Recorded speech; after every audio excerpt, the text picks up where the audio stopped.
Welcome to one of the most disturbing cases ever recorded in the history of the Ozark Mountains.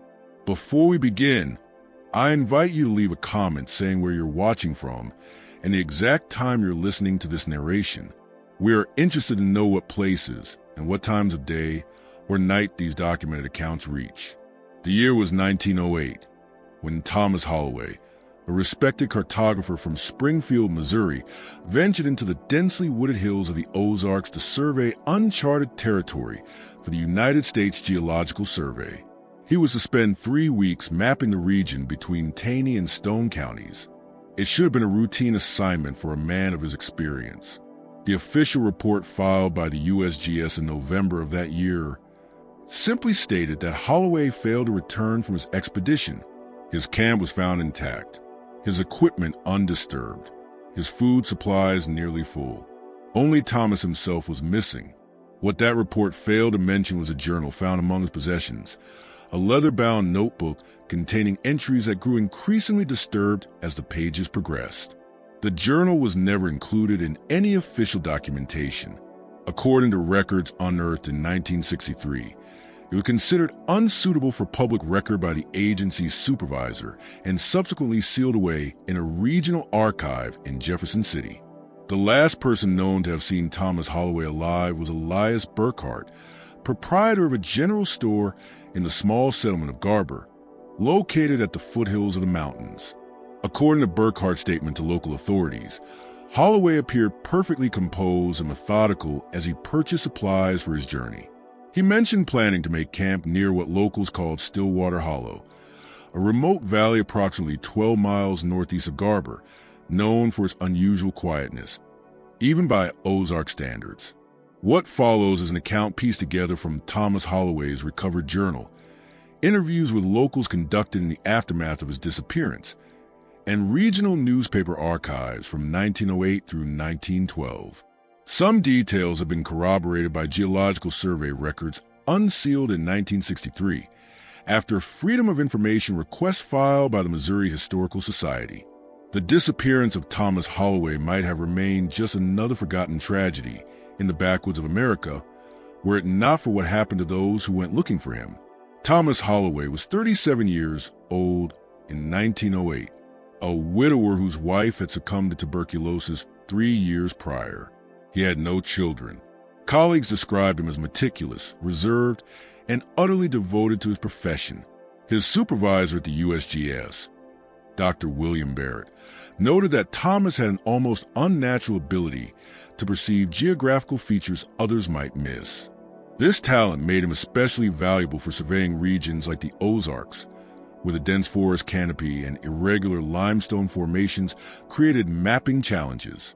The Ozarks in 1908 remained one of the most isolated regions in the continental United States. While railroads had begun to penetrate parts of southern Missouri, large swaths remained accessible only by horseback or on foot. Local communities existed in relative isolation, often distrustful of outsiders. The hills themselves, ancient mountains worn down by millions of years of erosion, created a landscape of steep ridges, hidden valleys, and labyrinthine cave systems. It was not uncommon for even experienced woodsmen to become disoriented among the thick stands of oak, hickory, and pine. What made Thomas Holloway's disappearance particularly unusual was the condition of his campsite, when it was discovered by a search party 10 days after he failed to return. According to the report filed by Webster County Sheriff Ambrose Coleman, everything appeared to be in perfect order. The tent was properly erected. His bedroll was neatly laid out. His surveying equipment was organized and protected from the elements. A pot of coffee had been prepared, but never poured. His rifle remained propped against a tree, unfired. There was no sign of struggle, animal attack, or hasty departure. It was as if Thomas Holloway had simply stepped away from his camp and vanished. The only item out of place was his journal, lying open on top of his bedroll. The final entry, dated September 17, 1908, read simply, "The woods are quiet today. Too quiet. Something is watching from the hollow." The penmanship, normally precise and methodical, according to his colleagues, appeared increasingly erratic as the entry progressed. In the days before this final entry, Thomas had documented his work in customary detail. Coordinates were noted, landmarks described, geological features cataloged.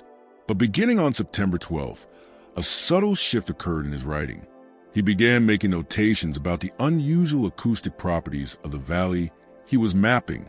He described how sound seemed to travel differently there, how his footsteps sometimes echoed when they shouldn't, and other times made no sound at all. He noted the absence of bird calls during midday, which any naturalist would recognize as unnatural in a healthy forest ecosystem. By September 14th, his entries had begun to include references to disturbances at the periphery of vision and movement that ceased when directly observed. These notations were interspersed between technical observations about elevation changes and rock formations, as if Thomas was attempting to maintain professional detachment even as something began to unsettle him. Sheriff Coleman organized a more thorough search after discovering the abandoned camp, bringing in experienced trackers from across the county. Despite an exhaustive effort covering miles of difficult terrain, no trace of Thomas Holloway was ever found. No clothing, no blood, no remains, nothing to indicate what might have become of him. But what the sheriff's report did not include, and what was later revealed in a personal letter to his brother in St. Louis, was the peculiar behavior of the tracking dogs. According to this correspondence, discovered in 1959 during the settlement of the Coleman family estate, the dogs refused to maintain any consistent direction in their tracking. They would grow agitated, circle back on their own trail, and eventually sit down and howl in a manner the sheriff wrote, "I have never before witnessed in 30 years of law enforcement." By the second day of the search, the dogs had become so unmanageable that they had to be returned to town. The disappearance might have remained nothing more than a local curiosity had it not been for Professor James Wickham, a geologist from Washington University in St. Louis, who arrived in the area in early 1909, ostensibly to conduct a study on the karst formations common to the region. University records indicate that Wickham had corresponded with Holloway in the months before his disappearance, discussing unusual geological features in the area. What wasn't widely known was that Wickham and Holloway had been classmates at Yale some 15 years earlier. Wickham established a base in the town of Galena, approximately 20 miles from where Holloway had last been seen. He hired local guides and spent several weeks exploring the area, focusing particularly on Stillwater Hollow and its surroundings. Unlike Holloway, Wickham was accompanied by an assistant, a graduate student named Edward Mercer. Together, they collected samples, took photographs, and conducted what Wickham described in his notes as acoustic experiments throughout the valley. On March 23, 1909, Wickham and Mercer ventured deeper into the hollow than they had previously explored. According to statements from their guide, Harlan Thatcher, the two men had become increasingly interested in a particular limestone formation that local folk called the Whispering Wall, a curved rock face approximately 40 feet high that seemed to capture and distort sounds in unusual ways. Thatcher reported that he had advised against remaining near the formation after sundown, citing local superstitions. When questioned further by authorities, he was reluctant to elaborate, saying only, "Folks around here don't go to that place. Animals won't go near it neither. There's a reason for that." Wickham and Mercer apparently dismissed these concerns. They instructed Thatcher to return to their base camp and prepare the evening meal while they conducted final measurements. This was approximately 4:30 in the afternoon, according to Thatcher's statement. When they had not returned by nightfall, he became concerned, but was unwilling to venture back to formation in darkness. At first light, he returned to the site to find it deserted. Their equipment remained, notebooks laid open, instruments arranged as if in the middle of use. But of Wickham and Mercer, there was no sign. Thatcher immediately returned to Galena to report the disappearance. The resulting search lasted nearly 2 weeks, but yielded nothing. The disappearance of two educated men from St. Louis generated considerably more attention than that of a lone surveyor. The St. Louis Post-Dispatch ran several articles about the case, speculating that the men might have fallen into an unmapped cave system or become victims of hostile locals. A reporter named Frederick Palmer traveled to the area to investigate, producing a series of increasingly sensational articles that hinted at dark forces at work in the remote hills of southern Missouri. What Palmer discovered during his investigation, but which never appeared in his published articles, was a journal kept by Edward Mercer that had been overlooked during the initial search. This journal, which surfaced decades later among Palmer's personal effects after his death, contained observations that mirrored those of Thomas Holloway with disturbing similarity. Mercer wrote of sound anomalies and visual disturbances at the edge of perception. He described how Wickham had become unnaturally fixated on the acoustic properties of the hollow, spending hours recording and analyzing the way sound behaved there.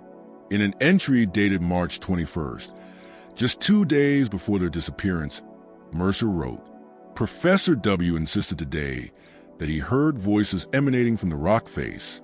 I heard nothing, though the silence itself seemed somehow expectant. He pressed his ear against the limestone for nearly 30 minutes, occasionally nodding as if in conversation. When I inquired what he heard, he said only, 'They know we're here now.' His expression was difficult to interpret. Not fear exactly, but a kind of resigned recognition. Public interest in the case eventually waned.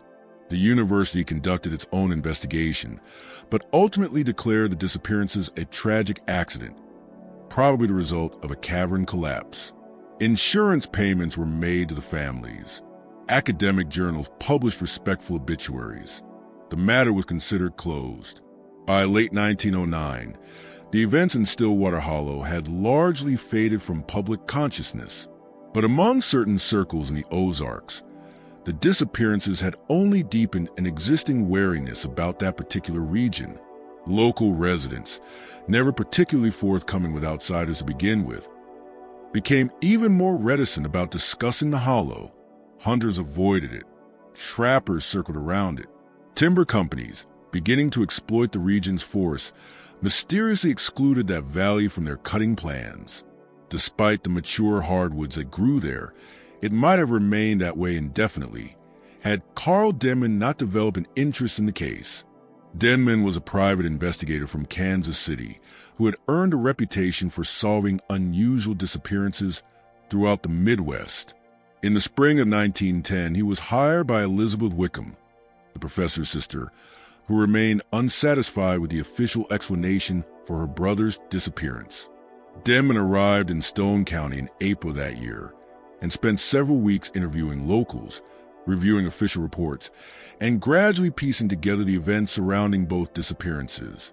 What distinguished Denman's investigation was his methodical approach and his willingness to take seriously the folklore and superstitions of the local population. Where others had dismissed such tales as the ignorant musings of isolated hill people, Denman recognized them as a form of cultural memory, ways of encoding real dangers into cautionary narratives that could be passed down through generations. Among the tales he collected was that of the Stillwater Silence, a phenomenon locals claimed had existed in the hollow since before white men came. According to these accounts, the unusual quiet of the valley wasn't merely an absence of sound, but something more actively oppressive, a silence that pressed on the ears and made a man's thoughts too loud in his head. Several older residents spoke of hunters who had gone into the hollow and emerged changed, becoming withdrawn and uncommunicative, occasionally speaking to themselves in voices not quite their own. Denman was particularly struck by the consistency of these accounts across different communities that had little regular contact with one another. The same motifs appeared repeatedly: the unnatural silence, the sense of being watched, the distortion of perception. These elements aligned uncomfortably well with the journal entries of both Holloway and Mercer. On May 18, 1910, Denman ventured into Stillwater Hollow himself, accompanied by a local guide named Josiah Wendell, a man in his 70s who claimed his grandfather had been part of the first European settlement in the area. Wendell agreed to lead Denman to the hollow, but refused to enter it himself, saying he had promised his mother on her deathbed never to set foot there.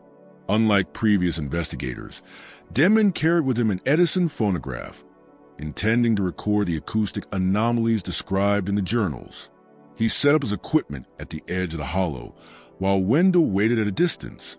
According to Denman's notes found later among his possessions, he made several recordings at different locations, gradually working his way deeper into the valley toward the limestone formation known as the Whispering Wall.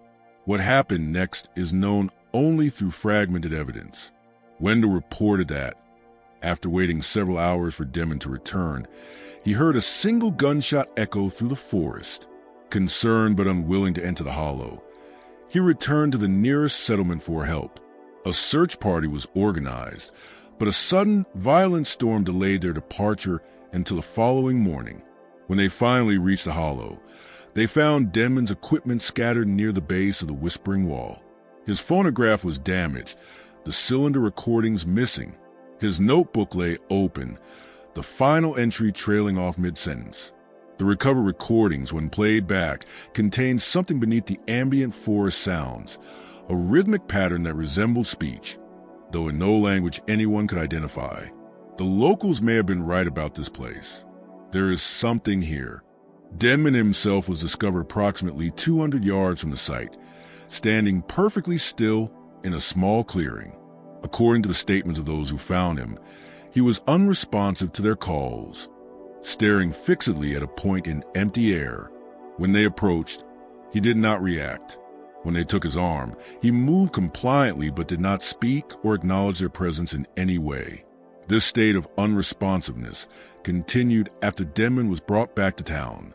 A physician from Branson was summoned, who diagnosed acute catatonia of unknown origin. Unable to determine appropriate treatment, the doctor recommended that Denman be transferred to the state hospital in Nevada, Missouri. Records from that institution indicate that Denman remained in this catatonic state for approximately 7 weeks. When he finally began to respond again, his mental condition had deteriorated significantly. He could speak, but his speech was described as disjointed and often incomprehensible. He displayed extreme agitation when asked about the events in Stillwater Hollow. The most coherent statement recorded from Denman during this period was transcribed by Dr. Harold Winters, the hospital's lead physician, on July 12, 1910. The silence isn't empty. It's full of them. They've been there so long, waiting in the stone, listening through the stone, speaking through the stone. They learned our words from listening to us. They're learning how to use our voices, how to call with familiar sounds. Don't listen when someone you know calls your name in the hollow. It isn't them calling. Denman remained institutionalized until his death from pneumonia in 1913. The cylinder recordings he made in the hollow were never recovered. His investigation notes, seized by the hospital as part of his personal effects, were later acquired by the Missouri Historical Society, but remained largely forgotten in their archives for decades. In the years following these incidents, Stillwater Hollow acquired an even more sinister reputation among locals. The few settlements in proximity to the area were gradually abandoned. A timber company that attempted to harvest the valley's trees in 1915 reported unusual difficulties, equipment malfunctions, workers becoming disoriented, and in one case, an experienced lumberjack who suffered a complete mental breakdown, claiming that the trees whispered back when struck with an axe. By 1920, maps of the region had been redrawn to exclude specific references to the hollow. It became, in the parlance of local guides, a place between the lines.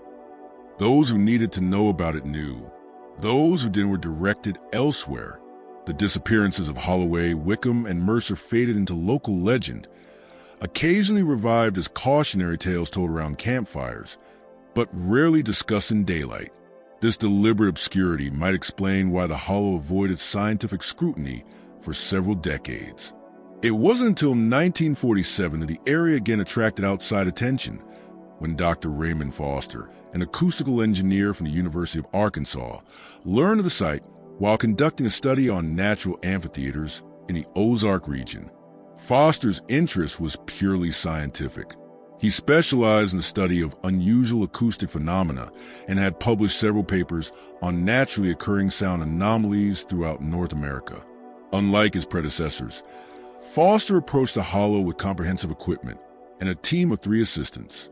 He had no knowledge of the previous disappearances, as these events had never been connected in any academic literature.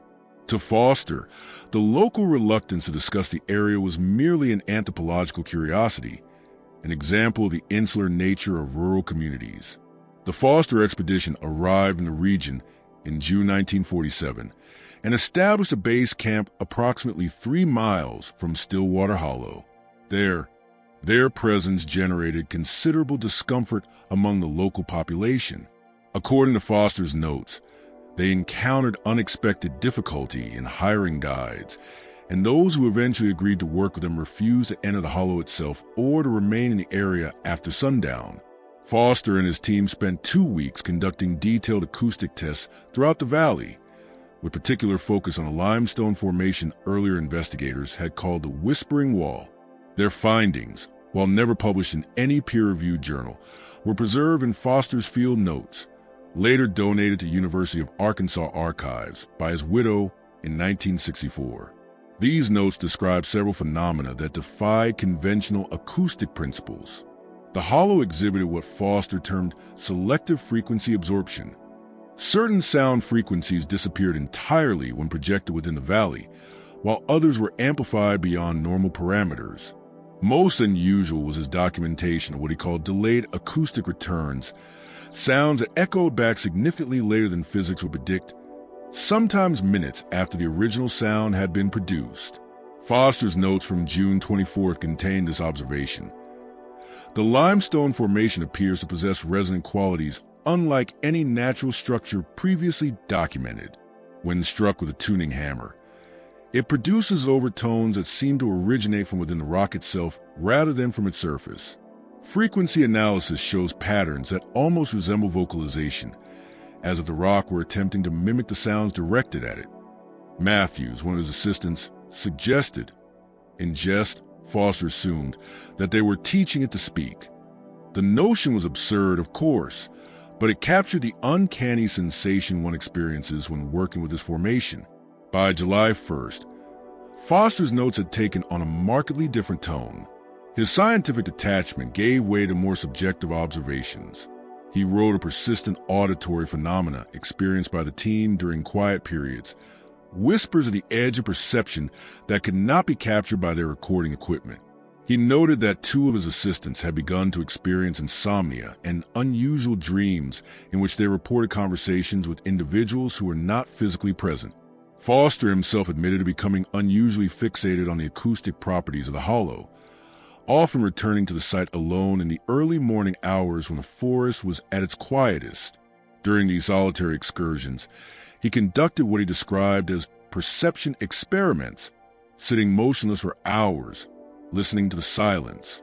The final entries in Foster's field journal, dated July 7th, contain fragmentary observations that suggest a significant deterioration in his scientific methodology. He wrote of breakthrough moments when he believed he could hear through the stone rather than merely against it. He described the silence of the hollow as pregnant with consciousness and claimed to have established rudimentary communication with what he called the observers. On July 8, 1947, Foster instructed his team to return to their university with all collected data, claiming he needed to remain behind to verify certain findings.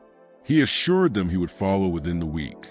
When he failed to return by July 20th, a search was organized. Foster was never found. His final camp, established directly beside the Whispering Wall, was discovered intact. His journal lay open beside his sleeping bag, the last entry unfinished. It makes perfect sense now. The mathematics of it, the patience of it. They've been waiting for someone to understand, to really listen. They've been so alone for so long.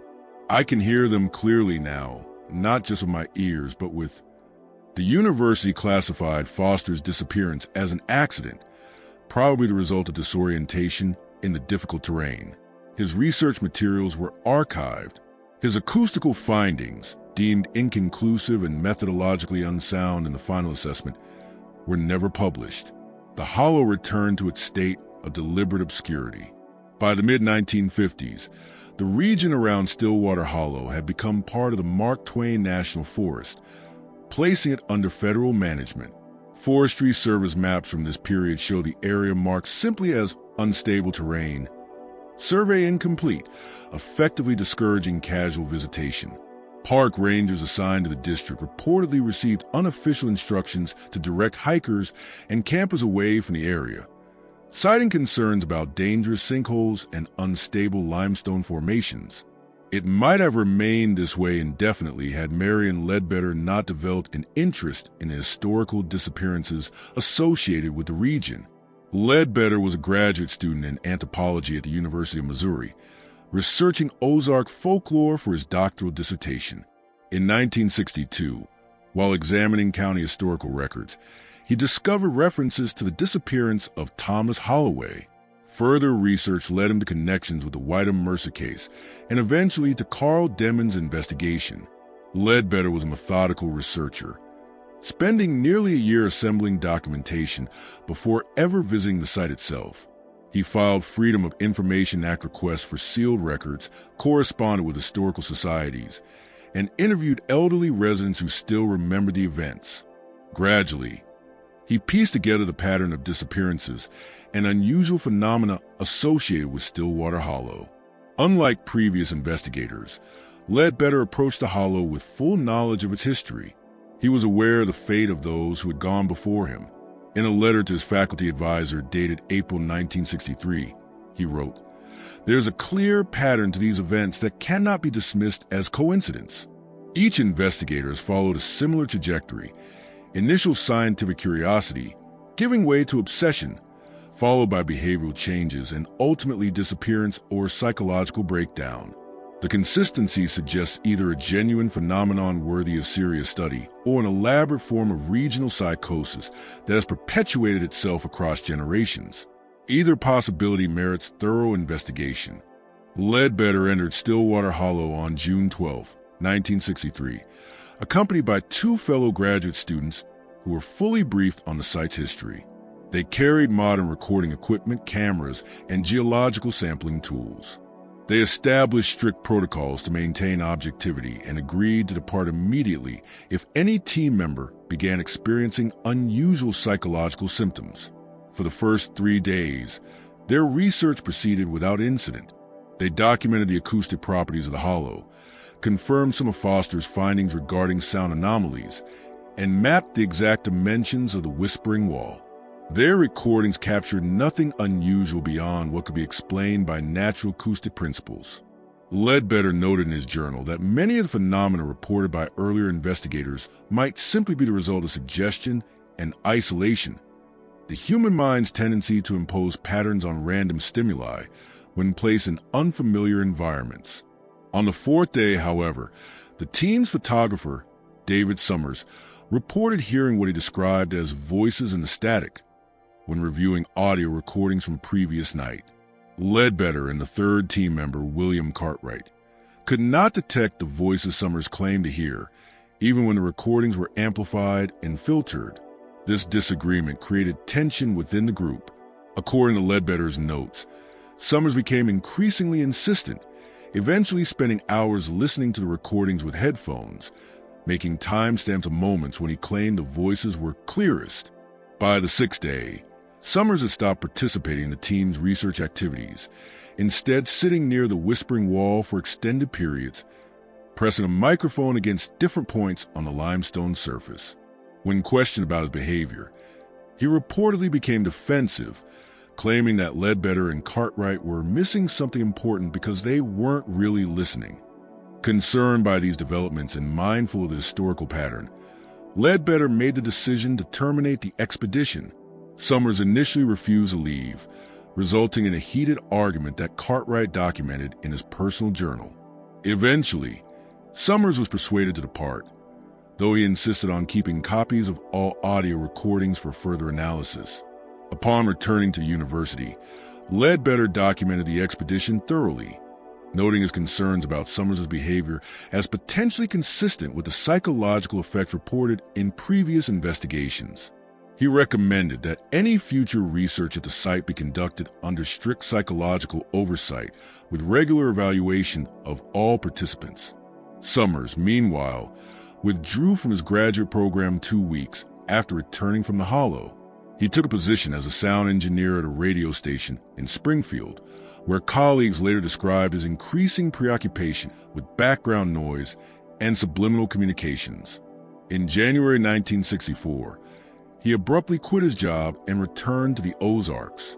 He was reported missing by his landlord in February of that year after failing to pay his rent. His vehicle was eventually discovered on a Forest Service road approximately 5 miles from Stillwater Hollow. Despite an extensive search, Summers himself was never found.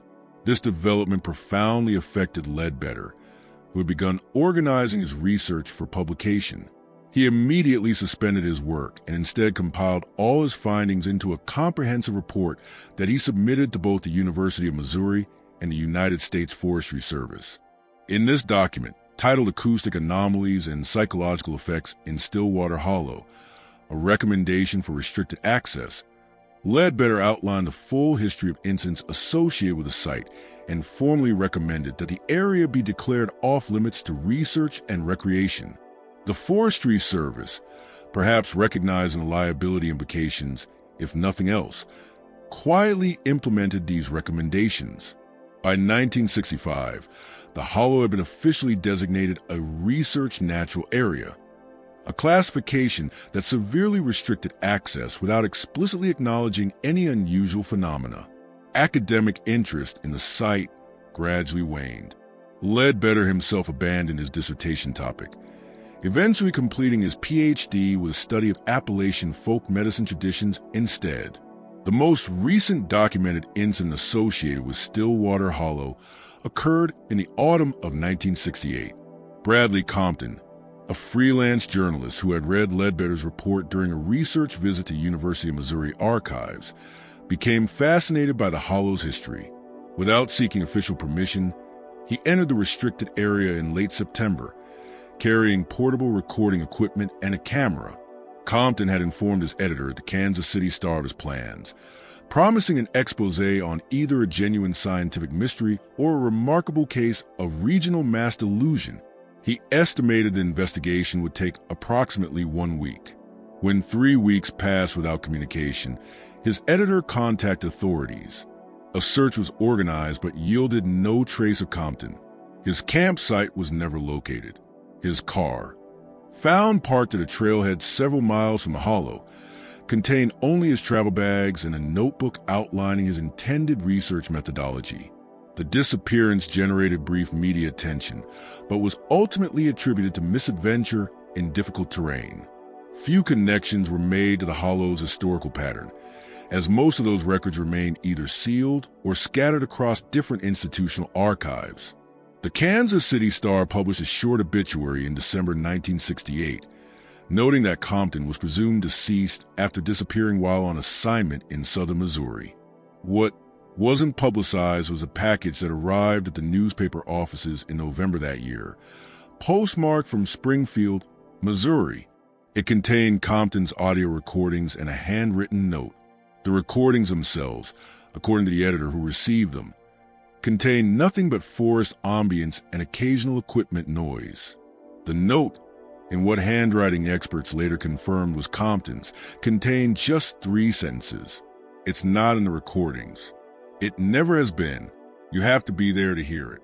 In the decades since, Stillwater Hollow has remained officially restricted, though its history has largely faded from public memory, public awareness. Occasionally, rumors spread among hiking enthusiasts about a valley in the Ozarks that park rangers refuse to discuss, and that maps fail to clearly show. Every few years, academic researchers rediscover fragments of the same mysterious pattern.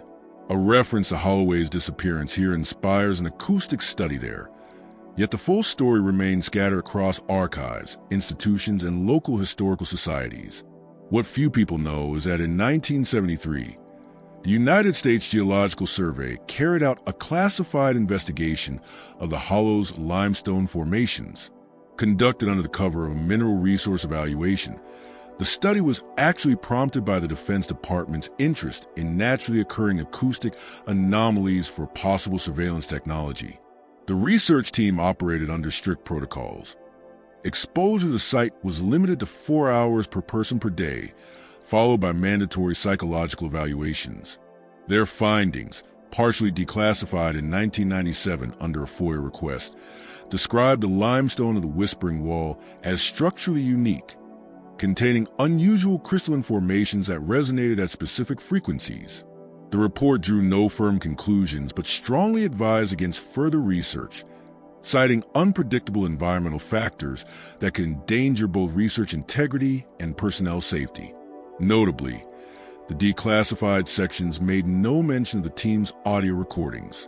However, in 2001, a former technician, speaking anonymously to a paranormal research publication, claimed their equipment captured organized sound patterns within the hollow's ambient noise. Patterns that, according to conventional acoustics, should not have existed. When asked to elaborate, he said only that the patterns felt as though they were waiting. Local histories of the Ozark region contain scattered references to the hollow that predate European settlement. Fragments of oral traditions collected from indigenous peoples in the late 19th century tell of a place where the trees do not speak to each other and where the silence is hunger. Early French trappers reportedly called it Levalon-Kiakut, the valley that listens.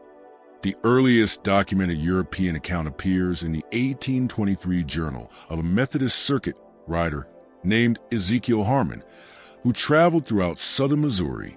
In an entry dated August 1823, he described camping near a peculiar depression in the hills where no bird sang, and the night seemed to press unusually close. He reported waking before dawn with the unshakable conviction that someone had been calling his name, though his companions heard nothing. Throughout the 19th century, local newspapers occasionally published brief accounts of hunters or trappers who went missing in that area. Most of these disappearances were blamed on accidents, exposure, or hostile encounters. Yet, when mapped against modern boundaries of the hollow, the incidents form a disturbing geographic pattern that seems too consistent to be coincidence. Perhaps the most chilling case is that of the Keller homestead. In 1879, a German immigrant named Friedrich Keller established a small farm on the eastern edge of what would later be called Stillwater Hollow. County records show he bought the land at a suspiciously low price from an owner eager to sell for unspecified reasons. Keller, his wife Margaret, and their 3 adult sons worked the land for 2 seasons. They were known to be quiet, industrious, and self-sufficient, visiting the nearest settlement only to trade crops for supplies. In the spring of 1881, after several weeks of silence, the local storekeeper gathered neighbors to check on the Kellers. What they found was unsettling. The farm was in perfect order, fields plowed, livestock fed, the house neat and clean, but completely empty. Meals sat half-eaten on the table. Beds were made. Horses remained in their stable. Yet, the entire family had vanished. Investigators found no signs of violence, robbery, or sudden flight. The only unusual discovery, recorded in the sheriff's report, was a collection of dozens of small stone cairns in the woods behind the house, arranged in concentric circles around a limestone outcrop. When dismantled, the cairns revealed nothing beneath them. The Keller disappearance sparked speculation, but no explanation. The property was never resettled. Locals avoided it despite its fertile soil. By the early 1900s, the forest had reclaimed the fields, and the farmhouse collapsed into ruin. Within a generation, there was no trace anyone had ever lived there. Thomas Holloway's journal later mentioned finding the remains of an old homestead during a survey, likely the Keller farm. He noted the same strange pattern of stone cairns and wrote that they appeared deliberately arranged according to some principle I cannot discern. He collected several soil samples from the area, intending to analyze them upon return, but the samples, like Holloway himself, vanished into the mystery of Stillwater Hollow. The geological history of the region might offer some context. The Ozarks are among the oldest land surfaces in North America, with parts remaining above sea level for over 300 million years. The limestone formations were created when ancient seas covered the area, compacting the remains of marine life into stone. What makes the limestone of Stillwater Hollow unique, however, are the conditions under which it formed. Geologists who studied core samples from the broader region, though never from within the restricted area of the hollow, have noted unusual mineral inclusions and crystalline structures that suggest the presence of hydrothermal vents during the limestone's formation period. These ancient hot springs may have introduced rare earth elements and minerals into the calcium carbonate matrix, potentially giving the resulting stone unique physical and acoustic properties.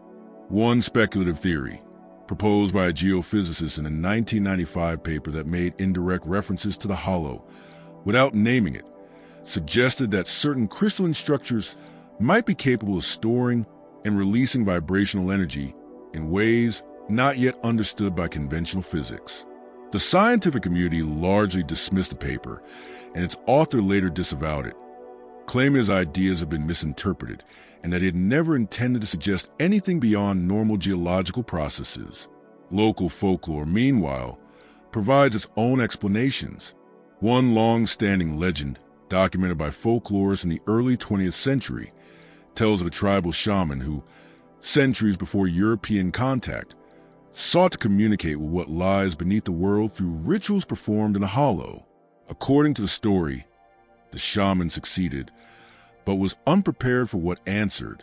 The silence of the hollow, they say, is not an absence but a presence, something that emerged from the stone and remains there still, listening, and occasionally calling out to those who wander too deeply into its domain. More rational explanations have also been offered.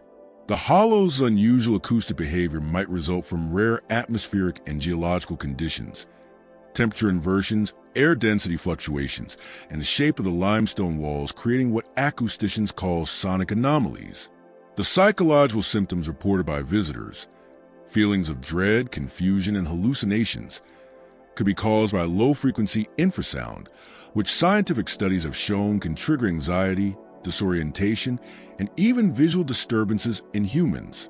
However, these natural explanations fail to fully account for the consistent pattern of disappearances and mental disturbances reported over more than a century.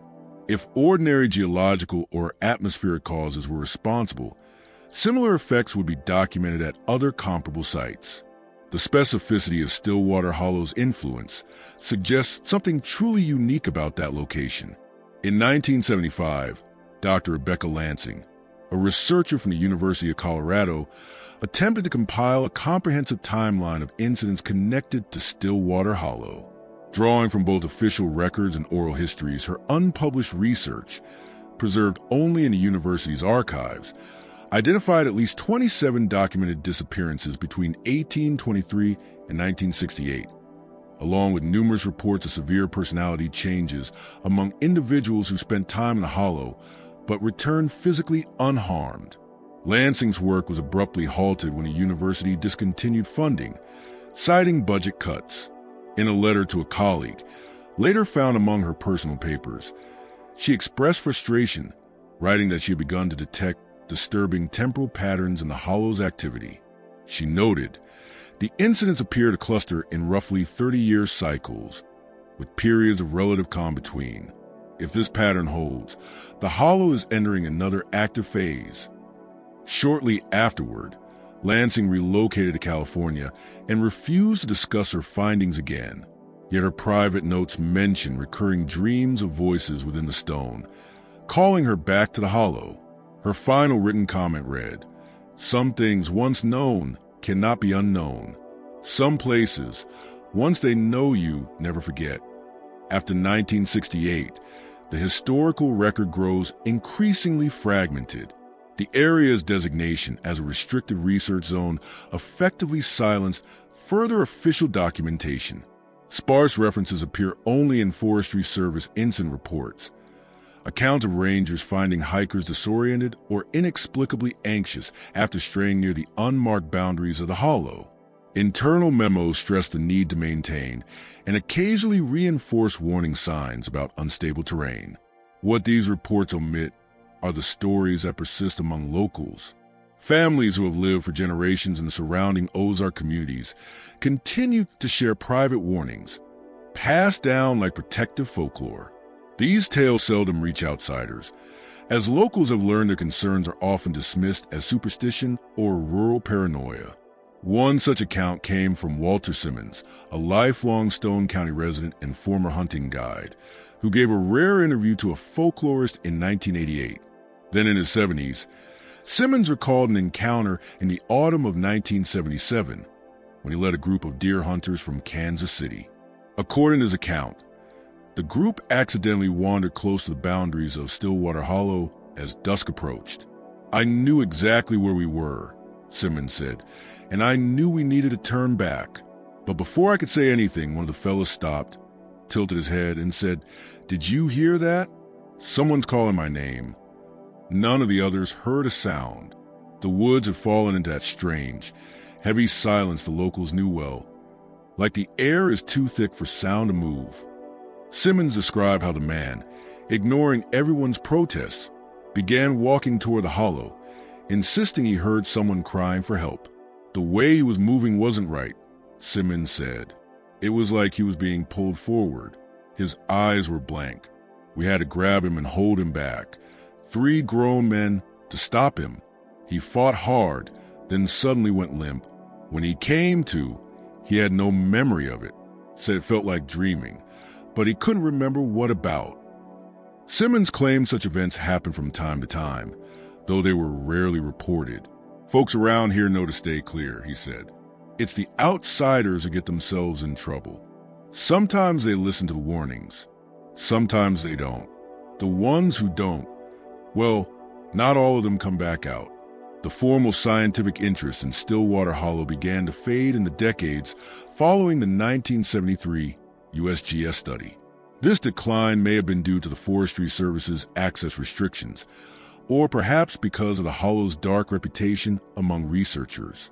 Academic careers have been derailed by mere association with the site. Funding for related studies became nearly impossible to obtain. The phenomena resisted conventional explanation, making Stillwater Hollow an unattractive subject for serious scientific inquiry. This changed somewhat in the early 1990s, with the rise of new theoretical ideas in quantum physics and consciousness studies.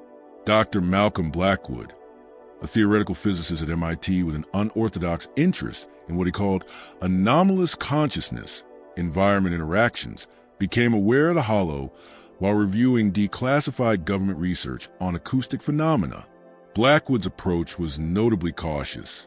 Rather than visiting the site himself, he conducted a meta-analysis of all existing documentation, searching for patterns that might align with emerging theories about quantum coherence in biological systems. In a paper published in an obscure interdisciplinary journal in 1994, he proposed that the limestone formations within the hollow might possess unusual quantum properties, potentially capable of interacting with the quantum aspects of human consciousness. Certain crystalline structures, he wrote, particularly those formed under extreme temperature and pressure, may exhibit quantum entanglement effects across macroscopic distances. If the human brain, as some researchers suggest, uses quantum processes in consciousness, then it is theoretically possible for geological formations like those in Stillwater Hollow to interact with human neural states, creating what could be experienced as telepathic or psychic phenomena. The paper attracted little attention in mainstream science, but it caught the interest of a small group of parapsychological researchers who organized an expedition to Stillwater Hollow in the summer of 1995. Their permit request was officially denied by the Forestry Service, citing environmental sensitivity concerns. Unofficially, however, a leaked internal memo later revealed that the decision was influenced by a psychological consultant's warning, which read, "Previous patterns suggest a high risk of adverse psychological outcomes for participants in the study." Undeterred, two members of the group, Dr. Sarah Chun, a neuroscientist, and Marcus Weathers, a sound engineer, entered the restricted area without authorization in August of that year. According to a report filed by a Forestry Service ranger who encountered them upon their exit, they appeared disoriented but unharmed. When questioned about their presence in a restricted zone, they claimed they had become lost while hiking along a permitted trail several miles away. What the official record omits is the statement Weathers later gave to a paranormal research newsletter, describing their real experience. According to him, the pair had brought advanced recording equipment designed to capture both conventional sound waves and electromagnetic fluctuations. They set up near the formation known as a whispering wall and conducted experiments for roughly 6 hours.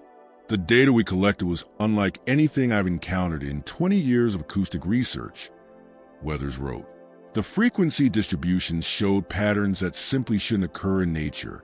When we ran spectral analyses, we found rhythmic modulations in the background noise, variations that resembled language patterns, but not any human language. Even more disturbing, he said, was what happened when they used the Hollow's acoustics to amplify their own voices. We conducted echo tests, recording our voices as they bounced off the limestone face. When we played them back, the echoes contained additional sounds, tones, and harmonics that weren't present in our original recordings. It was as if something was adding to our voices as they came back. Dr. Chin never publicly commented on these claims. Shortly after returning, she resigned from her university position and reportedly moved to New Zealand. All attempts by colleagues to contact her regarding Stillwater Hollow were unsuccessful. Weathers maintained his interest for several years, attempting to organize another expedition, but he could never secure funding or permits. In 2001, he published a brief article recanting his earlier statements, blaming equipment malfunction and the power of suggestion in an environment already steeped in folklore. The most recent documented chapter in Stillwater Hollow's history began in 2002, when the Forestry Service initiated a comprehensive environmental assessment of the Mark Twain National Forest, which included the restricted zone around the hollow. This federally mandated survey required teams of biologists, geologists, and environmental scientists to catalog species diversity, geological features, and potential environmental hazards. The preliminary survey team assigned to the hollow consisted of 4 members: Dr. James Harrington, geologist; Dr. Elena Vasquez, botanist; Michael Reeves, environmental technician; and Tasha Williams, graduate student in ecology, serving as research assistant. According to the official schedule, the team was to spend 5 days in the area, primarily cataloging plant species and collecting soil samples for lab analysis. On the second day, radio contact with the team was lost. A ranger dispatched to their last known coordinates found their camp intact but deserted. A large-scale search was immediately launched, drawing additional personnel from neighboring districts. After 3 days of intensive searching, Reeves and Williams were discovered approximately 8 miles from their camp, walking along a Forestry Service road in what was described as A. He withdrew from his classes and social life, spending long hours alone in his apartment. Neighbors later reported hearing strange noises late at night, low, rhythmic hums or whispering tones that seemed to rise and fall in deliberate, almost conversational patterns. One neighbor claimed that sometimes the sounds matched the exact tone and cadence of Merrick's own voice, even when he wasn't speaking. In December that year, campus police were called to perform a welfare check after Merrick stopped responding to messages from his family and professors. When officers entered his apartment, they found it empty. His belongings were neatly arranged, and his recording equipment was set up on a desk, facing a small sample of limestone. The recorder was still running. The audio recovered from that device has never been publicly released. However, according to an unnamed source within the sheriff's department, the final minutes of the recording contained faint overlapping voices repeating Merrick's own words from earlier recordings, perfectly synchronized, as though the echoes had learned to speak back. No trace of Jason Merrick was ever found, and his disappearance remains an open case to this day. Stillwater Hollow remains closed to the public, yet locals say that on windless nights, if you stand at the forest's edge and listen closely, you might hear it, a faint voice in the dark, whispering words that sound almost like your own, not something that wants to be found. Despite repeated incidents, official policy towards Stillwater Hollow remains unchanged. The area continues to be listed as a restricted research natural zone, its boundaries marked but rarely patrolled closely. Satellite imaging of the region is often obscured by persistent atmospheric interference, and drone footage reportedly suffers from unexplained technical failures when approaching the perimeter. Local residents continue to share stories, whispered at night or around campfires. Stories of strange harmonics echoing through the forest, of voices repeating words that were never spoken, and of the heavy, intelligent silence that seems to listen back. The legend of Stillwater Hollow endures not because of what is known, but because of what refuses to be explained. Those who have been there, the few who have returned, speak of a presence woven into the very stone, a consciousness that learns, that remembers, that waits. And if you ever find yourself deep in the Ozarks, where even the wind holds its breath, and you hear your name carried softly through the trees, remember the warnings. Do not listen too long. Do not answer. And whatever you do, never follow the voice that sounds like your own, not worth finding. Some things once known can't be unknown. Some places, once they know you, never forget. The hollow waits as it has always waited. The silence listens. And occasionally, if locals are to be believed, it speaks in voices that sound almost, but not quite, like those of people who ventured there alone and never returned. So, if you find yourself hiking in the remote backcountry of the Mark Twain National Forest, and the sound of birds suddenly ceases, and the air grows dense with silence that seems to press against your eardrums, turn back. And if, in that silence, you hear someone calling your name, a voice that sounds familiar but somehow wrong, do not answer. Do not follow. Above all, do not listen too closely to what it might be trying to tell you, because in those woods, the silence has had over a century to learn how to use human voices, and has had plenty of practice.